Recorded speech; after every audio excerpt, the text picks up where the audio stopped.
Hey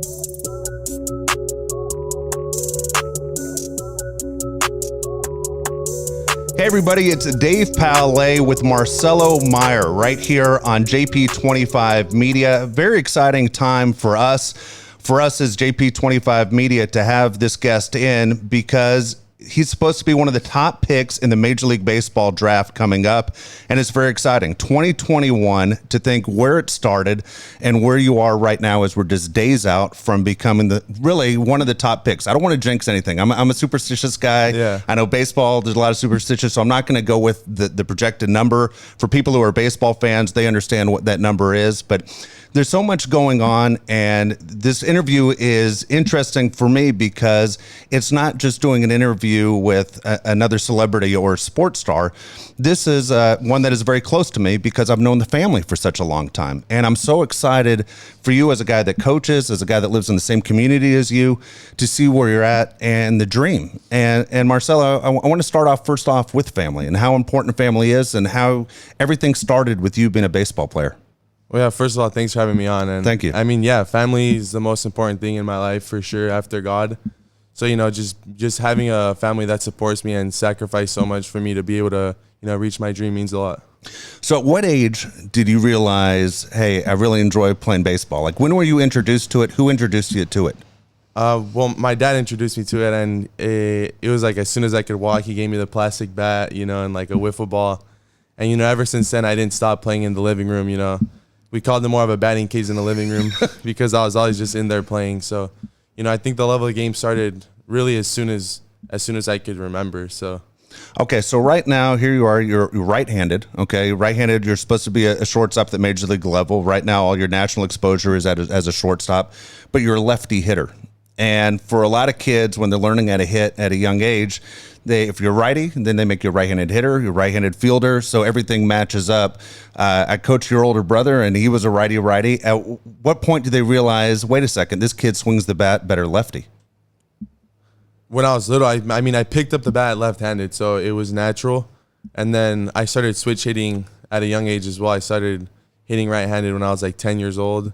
And then going into high school, I stopped hitting righty because it was too much work, Do you realize also, for me as a coach, and when I have a grandson, hopefully one day, and I've talked about this with my son, we said we're going to make him a left-handed hitter no matter what. The game 100%. Is built for left-handed hitting. I have a little cousin who was born like a righty hitter, and my uncle just turned him into a lefty. Yeah, it makes it so much easier when you think all I have to do is pull the ball. Good things happen when you hit the ball to the right side of the field. So no problem with power, no problem with obviously getting hits. So as you started playing the game competitively, at what age did you realize, number one, I would like to do this as a professional one day, and at what age did you realize I'm better at this than most people? I realized that I was better at a really young age. It always kind of, I don't want to say it came easy, but it kind of came easy, Yeah. At a young age, I was always the best player on the field, really. And then, entering high school season, freshman year, a lot of scouts were going to watch Grant Holman pitch and stuff. So I kind of got a taste of what it was going to be like. And then sophomore year is when I really knew when they were going to see Keone that I had a good chance. It's one of those where, as you said, you came from a high school powerhouse, and you had guys like Grant Holman, who's also coming up in the draft, and Keone has already been drafted by the Minnesota Twins first round as well. And in high school, I had to coach against Marcelo. So our goal was, we knew all the talk about Keone, and we said before the game, we are not going to let a guy who's a professional baseball player in a few months be the one who beats us. And we had Keone on the show, and he called me out during the game, and I laughed about it. And I just said, hey, this is a compliment to him. I was coaching third, he was playing third base, and I said, it's not that I'm disrespecting you. It just, I can't let a pro baseball player be the one that beats me. And then you were the one that beat us twice with a home run and a big double. And I was like, well, I can't pitch around both of them. But you are 2 years behind him, and as a sophomore, and all of a sudden, all this media attention, we start watching and going, we've known this kid for a long time. When I was in the same little league as you, and I was a board member and I was a coach, and you were younger, I remember one of the coaches walking into the room and telling me, I just saw the best 7-year-old I've ever seen in my life. And that was a lot, because he's been around more than 15 years, and he's seen everybody come and go. And the area we're in East Lake, There's a lot of really good baseball players, a lot of guys that become pros or become Division I players. For him to tell me at age 7 that he goes, this is the best 7-year-old I've ever seen. Did you always feel like the level of competition wasn't equal to what you're capable of and you're ready to move up, and things kind of held you back because of your age? Or did you feel like it all will come in time and your parents kind of kept you grounded? I think it was a little bit of both. You know, in Little League, you know, the competition is not as good as in travel ball, you know. So, you know, I ended up playing majors when I was 10, and usually that's an 11, 12-year-old league. And then in travel ball, I usually stayed my own age, but I did play like a year up. So, like, I played with, you know, kids who are in college now. So, did they always say you're going to stay at shortstop? Were there any other positions that they try to put you in? Yeah, I mean, I really played like almost every position. I used to catch, play short, second, outfield. I played a lot of outfield as well. I used to pitch. So, you know, I really played all around the field. Okay, so the pitching thing is always interesting because obviously when you're the athlete you are and people see you throw harder than most and you're a big guy, the people go, you know, we want to win the games. And if we stick Marcelo on the mound more and more, we're going to win games. At what point did you decide, hey, it's better for my career to get away from the pitching and focus on my hitting and my defense at shortstop? I'd say going into high school. I think I stopped in middle school pitching. And also, it's probably because I wasn't that good at pitching. You know, I'd leave balls like right down the middle. So I don't think it was helping the team too much. And you know, I think, you know, I never really worked on pitching either. So I was always just a defense and hitting minded type of player. I always like to ask this question to guys who pitch and hit, and the question is always, if you pitched against yourself, who would win, the pitcher or the hitter? I'd win batting 100% of the time. There's your answer right there of why you do what you do. So you go into high school, and how soon is it that you make a verbal commitment to USC? I hadn't even played a high school game yet. Wow. I was going into winter ball, fall ball. Fall ball is when I committed to USC. Did you take any other visits to other schools, or was USC? Yeah, USC was my last offer before committing. I think I had like 7. Wow. Was it tough? I always tell people this. It's always kind of tough when you want to be wanted, but then you have to make that phone call to all the other coaches that want you say, hey, I'm sorry, but I'm not coming. Yeah, there's some phone calls, you know, that were way harder than others, you know? Yeah, it's again, I always tell people you want to be wanted, but when you have so many different offers, but USC is USC. Yeah. I mean, they've won more World Series than any college going, and it's the reputation as far as you go to SC. If things don't work out with baseball, you're going to have a degree. Yeah. You're going to make a great living. So right now, I'm sure USC is watching very closely also as we move closer to the draft. They understand you aren't going to be the first guy that goes through this. And if the draft pick's correct and the money's correct and everything, that phone call to USC ends up coming down the line too. And it's a great problem to have. I think for anybody who's watching going, man, I would love to have that problem. But at the same time, you have relationships now with USC. Yeah, and it's also a school that I, grew up watching. It's been my dream school. So, not going there is just gonna hurt a little bit. Yeah, it would. At the same time, it's very exciting. So let's move on. Jumping into high school, you had a tremendous amount of success as a player, as a team. You won 2 CIFs. Maybe had a chance even at 3 of them if it wasn't for the pandemic. Yeah. But a lot of attention, as we say, a lot of scouts are coming to your games, and you're getting a chance to show everybody what you can do. Travel ball, obviously, a lot of scouts coming to your games. At what point do you think you blew up on the national scale? I think this summer, really. I kind of had a quiet summer in the beginning because of COVID, and, we didn't really travel much. But, I ended up going to a couple of showcases, the PG All-American game, the Under Armour All-American game, which kind of put me out there for the first time, really. And then going into this high school season really is what I think made me blow up more.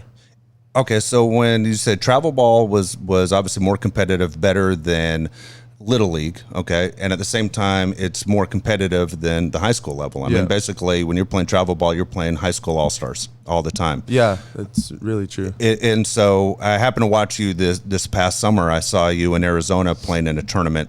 And for me, as a guy that loves the game and wants to see, obviously, guys do well and realize their dreams one day, the thing that impressed me most about you was we're in Arizona, and your first at bat, you hit a home run. Big deal. A lot of guys hit home runs. Yours obviously went further than most, but that wasn't the thing that got me. Your second or third at bat in that game, the umpire rung you up on a horrible call. And there are all 30 major league teams are there watching. And you walked away. I mean, the call, no joke, was this far off outside the plate. And you walked away. You didn't sit there. You didn't throw a fit. You didn't throw your helmet. You didn't cuss at the umpire. You just said, it happens. And even though you knew that you were there to put on a show and the umpire basically took away your opportunity to put on a show, you handled it like a true pro. Yeah. And was that something in your mind of this is how you're supposed to behave, or is this one of those that's always been my demeanor?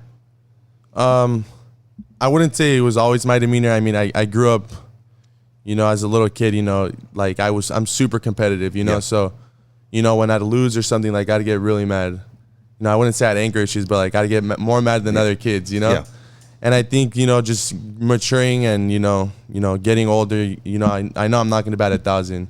And I know the scouts that are there know that ball is out. So it's not something that bothers me. And if I stand corrected, we are winning the game. Yeah. So it really doesn't matter what my personal stats are. I'm impressed. Again, when you look at a guy that was at the time you're under the age of 18, and he said, "I'm here to put on a show." All these people drove to the middle of the desert to watch me put on a show, and it was taken away from me. I thought it showed a tremendous amount of maturity. Be honest with you, my feeling was your behavior at that moment, I think, did more for you than if you would have hit another home run. Yeah, because the scouts always say they like seeing people fail, to see how they react. So. Absolutely. So, out of all the opportunities you've gone through leading into where we are today, into the draft, you've had a chance to showcase in front of major league teams for years.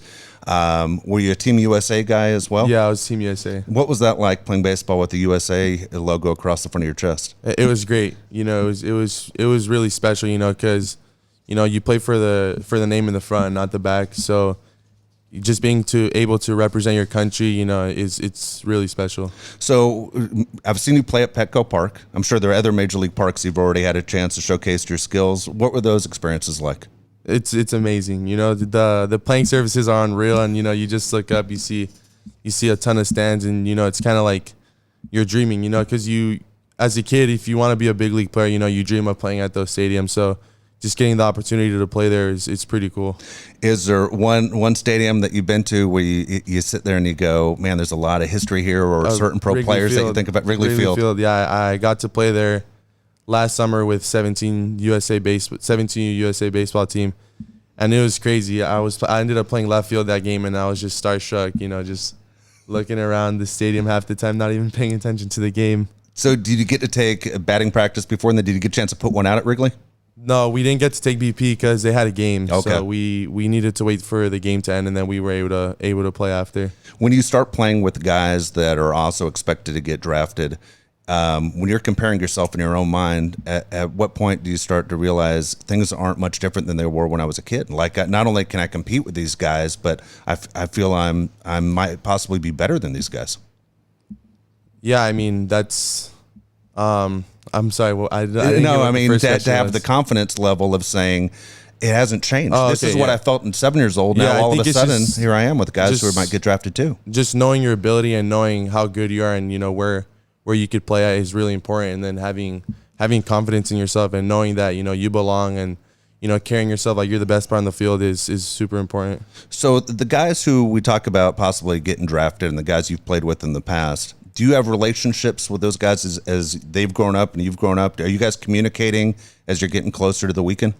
No, I have a couple relationships, but for the most part, they go their own way. I go my own way. So baseball's it's always interesting that way. You know, having a chance to be a broadcaster for years.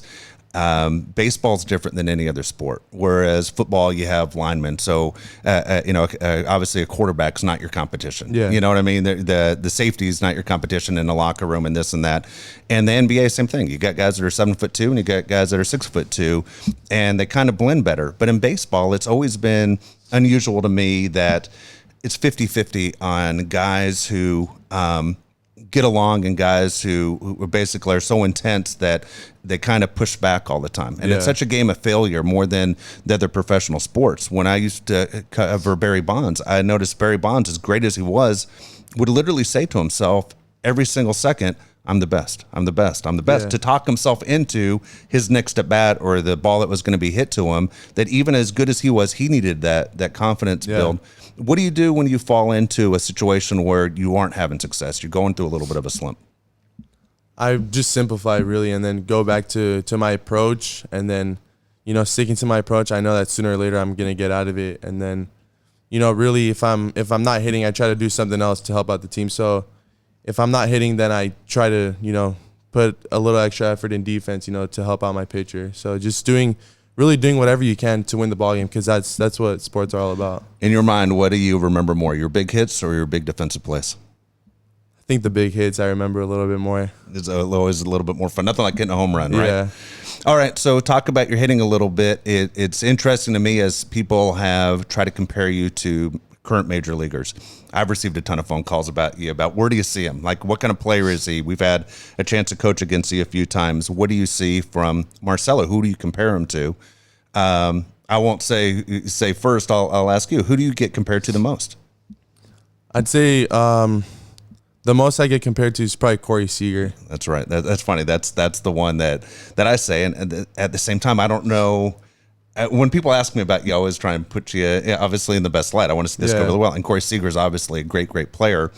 But then I never understand. I've never been in your situation as far as is it bad to compare someone to someone that was already a World Series MVP? Is it too much pressure? Do you ever feel that at all? Do you watch Corey Seager and go, I see it, I don't see it? No, yeah, I watch him a lot. I'm just a baseball fan. I watch everyone, but it's not something that gets to me. I don't take the field thinking I'm Corey Seager, or I'm Brandon Crawford defensively. I just go out and play my own game, and just play my own brand of baseball. Really, it's funny. Those are the two things we hear the most about you, right? Corey Seager with the bat, Brandon Crawford with the glove. Not bad comparisons at all. Not bad, Not bad. It's not a bad major league experience for you.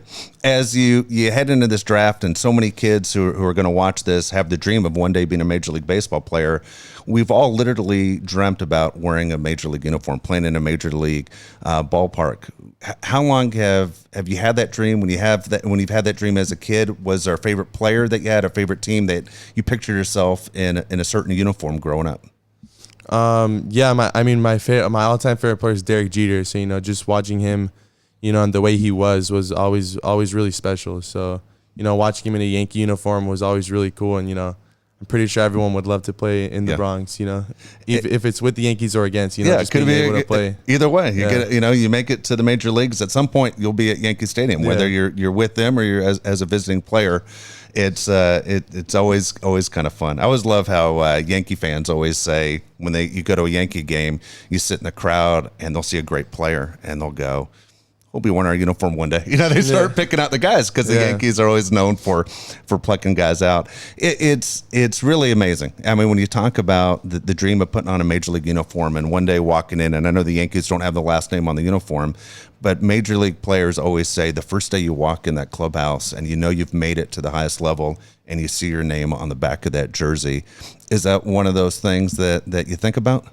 Yeah, of course it is. Yeah. I actually have my best friend's dad, who passed away, was an ex-major leaguer, and he got to experience what it feels like, and he used to tell me stories, and he used to tell me if you could just experience what I would experience, you'd like, if kids could experience what I experienced, then kids would work 10 times harder than what they do. So absolutely, just hearing that just makes you want to work way harder, So talk about the work ethic, because I've heard the stories that you're the kid that gets there early, you're the kid that stays there late, that your dad's pitching batting practice to you at 9 o'clock at night when no one's around.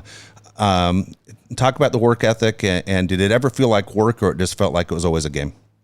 No, it just feels like a game, because I love it, If you love something, it doesn't feel like work, it just feels like you're going out there and, doing something you love.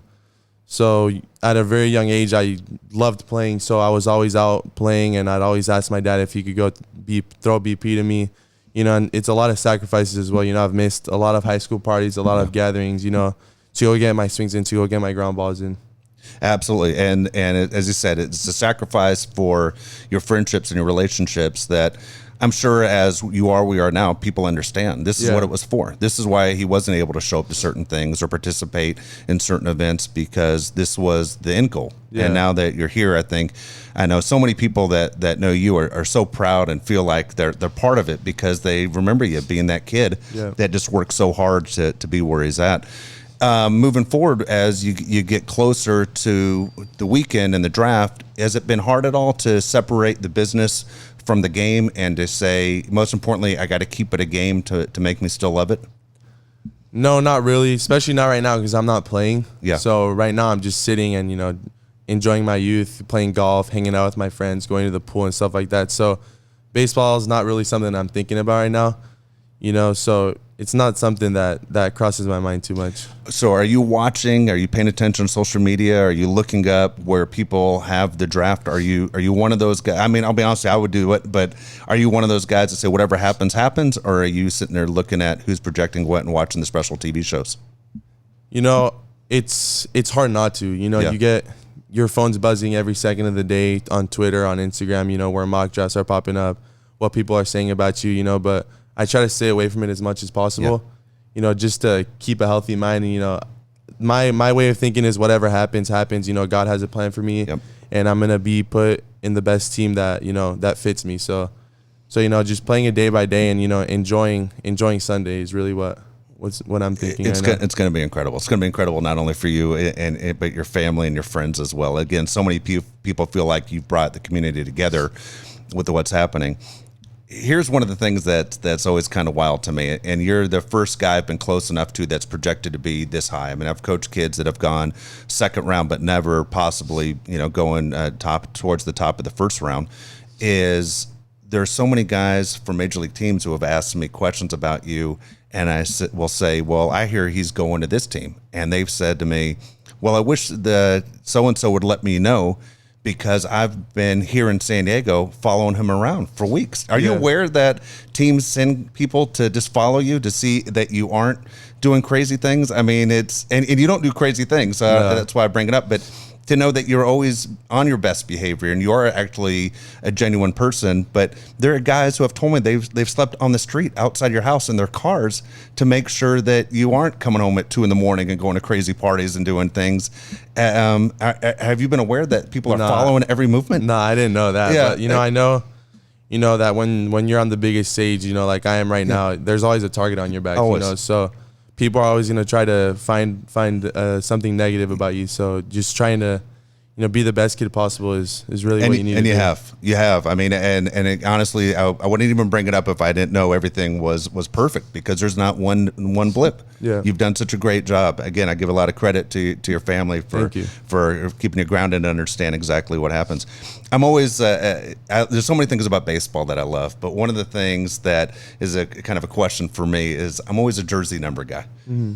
You're a guy that I got to ask, are you a jersey number guy? Because as I've followed you growing up, I've seen you in number 7. I've seen you number 10. I saw you switch to 28 for your senior year. What is the situation with jersey numbers, and does it matter to you? No, I'm a number 10 guy. Okay. Growing up, I was always number 10, but going into my freshman year, seniors have priority. So, there was a senior or a junior that had number 10. So I had to wait a couple years. So I wore number 10 my junior year. And then there was like a little conflict with the jerseys this year, so we couldn't find all the number 10s, and that's why we wore 2 jerseys. We usually have like 6, and we only wore 2 because a lot of jerseys were missing. So I just had to grab whichever jersey fit me. What? That sounds so crazy to me. I mean, we're talking about the ranked the number 1 player in the country. You can't get your jersey number is bizarre. Anyway, it was one of those things I've talked about with my son, and everyone else just looks at me like, what's the deal with you and jersey numbers? I've always been curious to know, is there a story behind a jersey number? And so I didn't understand. I said maybe it has something to do with February 8th. I couldn't figure out the 2-8. I didn't know what was going on. But again, that's just one of those questions that was kind of for me. I thought about it like 2 + 8 is 10, so I'm fine with it. That's absolutely true. All right, so I got to ask you, we talked a little bit about USC, and you talked about the draft coming up. Obviously, college players are in the same draft that you're going to be part of. Do you find yourself watching college baseball on TV, where you're looking at the other guys that are rumored to possibly be drafted before or after you? Yeah, I mean, it's probably the year I've watched college baseball the most, just to see how they're doing, And, I wish him the best. I wouldn't watch the games to see him fail, obviously. And like I said, I'm a baseball fan, so just being able to watch baseball is really fun. So when you look at the teams that are picking towards the top, obviously people have different needs. You've heard all the arguments. Some will say, if you're a team that's struggling, you go with the middle infielder. You go with the Jeter story. The story is with Jeter. I'm not even sure if you're aware because you weren't born at the time. But Phil Nevin, who, interesting, is the third base coach for the Yankees, was the college player of the year at Cal State Fullerton. And the scout that was with the Houston Astros told the Astros, we're drafting Derek Jeter. And they said, no, we're drafting Phil Nevin. And he goes, if you guys don't draft Jeter, I'm quitting. And sure enough, they drafted Phil Nevin, and he quit. He quit over saying that I'll put my job on the line, that Derek Jeter's the guy. And he was absolutely right. So obviously there are teams that you've spoken to. There are teams that we watch on television that are looking middle infielders, and then there are teams that are looking for pitching. Yeah. So when you're sitting there and you're watching the different lists, are you able to kind of break down in your head as far as going, that team right there is a pitching team, that team's a middle infield team? No, not really. I don't get too technical with it, And then really, a lot of people say that, teams draft the best player available. So, I mean, if that means a pitcher or a position player, then that's what it is. But it's not something that I put too much attention to. I understand. Again, you've handled this much better than I would, and I'm much older than you. I'd be extremely excited and nervous at the same time. What is everybody saying? What's possibly going to happen? I think being grounded by straight out saying family and God is the way it's going to be, and whatever's meant to be is meant to be, and things have always worked out for you, and I'm sure they're going to work out for you now. Marcelo, I can't thank you enough for taking time to do this. Again, we're just days away from the 2021 Major League Baseball draft.